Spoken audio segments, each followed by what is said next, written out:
We were doing chapter number 4, agriculture, and we have come to the last topics. Okay, come to page number 44 and 45. Though it is not written on the board, but few things are there which you have to read. Though it is not so important for this chapter, but then also you go through it. Page number 44 and 45, there is one topic called as food security. I think you have done in economics last year.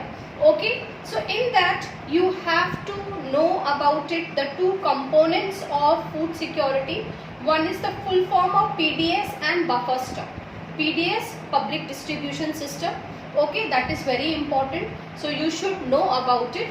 And apart from that, MSP. Okay, minimum support price. So these are the three things which you should know under the topic of food security. Now we come to the last topic which we are going to study about it, that is the impact of globalization on Indian agriculture. Impact of globalization on Indian agriculture. Now first we will write one question. What is the impact? What is the impact of globalization on Indian agriculture? Again I am repeating.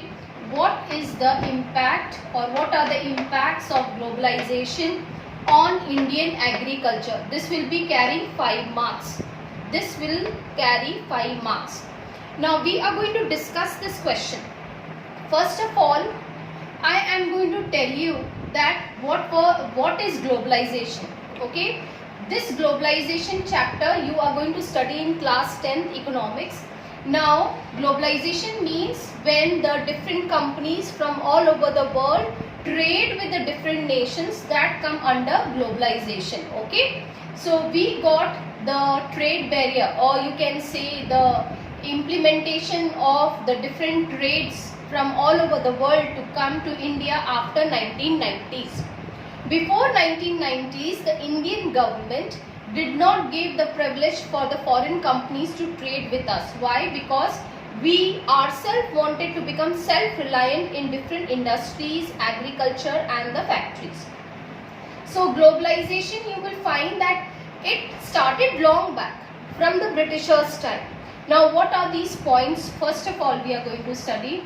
Since we were under the colonial power, okay, since we were under the colonial power or colonial period, Europeans, you will find, these traders had come to trade with us, okay, and they had come to India for Indian spices. As you know, in South India, Indian spices are being grown in large scale, and we were very famous for the spices, the various spices which are being grown in South India.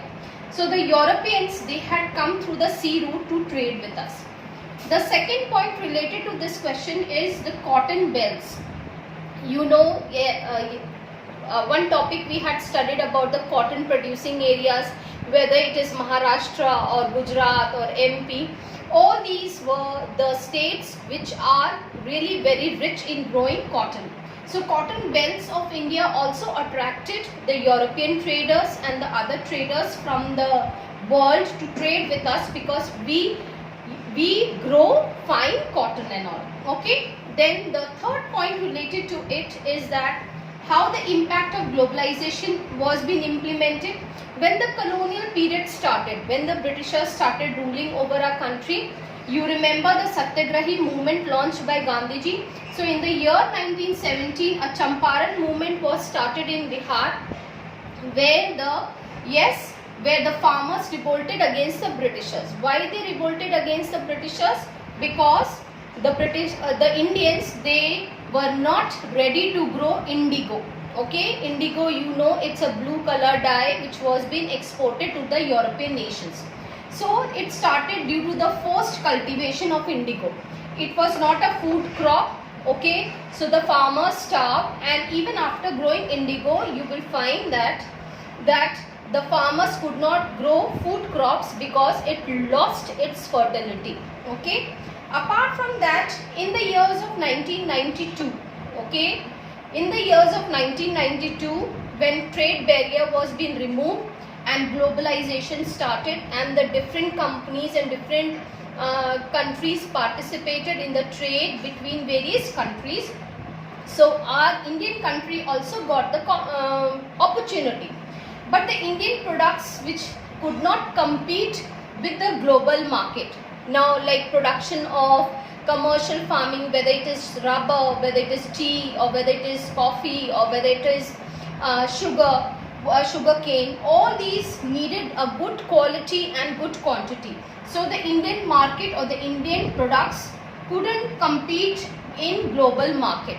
There were many other countries in the Western nations, they produced much good quality than India. So that also brought out an impact of globalization on Indian agriculture. Apart from that, the controversy of Green Revolution. You know that though Green Revolution brought out lots of benefits, but it also created lots of drawbacks. The Green Revolution brought modern farming, but that needed lot of capital, input of capital. And in our country, less amount of subsidies are being given to the farmers. Okay, subsidies means less rate for the seeds, fertilizers, pesticides and all. So due to that, the food crops cost was comparatively higher. Okay, and in other countries you will find, especially in the Western nations and all, you will find the subsidy is being given at the larger scale. There also we faced with tough problems, and the impact of globalization was at a larger scale. Then we come to genetic engineering.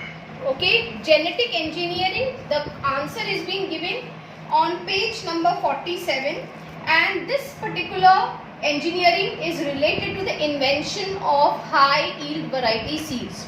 Means more and more implementation of the scientists and the students who do this type of engineering, that is called as genetic engineering, in which they really find out the new methods of improving the HYV seeds. So this is the answer of this question. What is the impact of globalization on agriculture? The answer it is given on page number 46 and 47. If you want to write any other point apart from this, you can take the points from these two pages and you will write the answer. Now we come to the exercise part. Okay, now I will discuss the exercise part. First of all, the multiple choice question. Which one of the following describes a system of agriculture where single crop is grown on large scale, that is plantation agriculture? Second, which one of the following is a rabi crop? Yes, rice. Okay. Which one of the following is a leguminous crop? Third question, pulses. Okay. And which one of the following is announced by the government in support of crop? Minimum support price, MSP, minimum support price.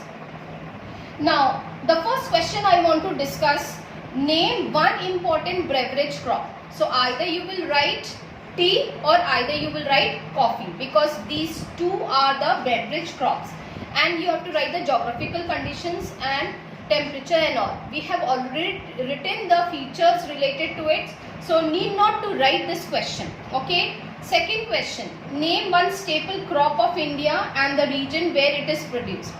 So any one staple food. So two staple food are there. If they would have asked the main staple food, then you would have written rice. But they have only specified name one staple crop of India. So you will write either rice or either wheat. Okay. Third question we have already done, related to the various institutional reform programs and all. And the last, fourth question, the land under cultivation has got reduced day by day. Okay. This answer is on page, you just take out this page, you must be remembering this page where it is written about the inheritance. Do you remember that? That inheritance part which is there, okay, that you can write inheritance of land holdings, and burden is more and more because the population of India is comparatively more, and the land holdings generation by generation gets reduced up. Okay, is it clear? Again I am repeating the answer for this question. The land under cultivation has got reduced day by day. This answer is on page number 2 of this page, inheritance. Okay, law of inheritance, that paragraph is there. In that you will talk about that the land holding gets reduced generation by generation, and due to that on the land there is more burden. Okay, then we come to long answers, 120 words. Initiative taken by the government to ensure the increase of agriculture production. We have already done the institutional reforms and all. Okay, so you don't have to write this question. Describe the impact of globalization on Indian agriculture. Just now we have discussed this question, so you can write the answer from here. And lastly, there is one question. Describe the geographical conditions required for the growth of rice. So if we have already written the features of it, so you don't have to write this question. Okay, understood? Now we have completed with the PA1 portion. Now from next week onwards, Monday onwards, we will be doing the PA2 portion, print culture. That will be the Zoom live classes. Okay, and the time and the day will be intimated to you beforehand. We will follow the timetable from the next week. Okay, all the instructions will be given to you beforehand. Is it clear? Again I am repeating, this comes to the end of PA1 portion. Okay, so altogether 6 chapters are there. Okay, and from Monday onwards we will be taking the classes, live classes, and we'll start with PA2 portion, history chapter, print culture and the modern world. Time and schedule all will be intimated beforehand. Thank you so much.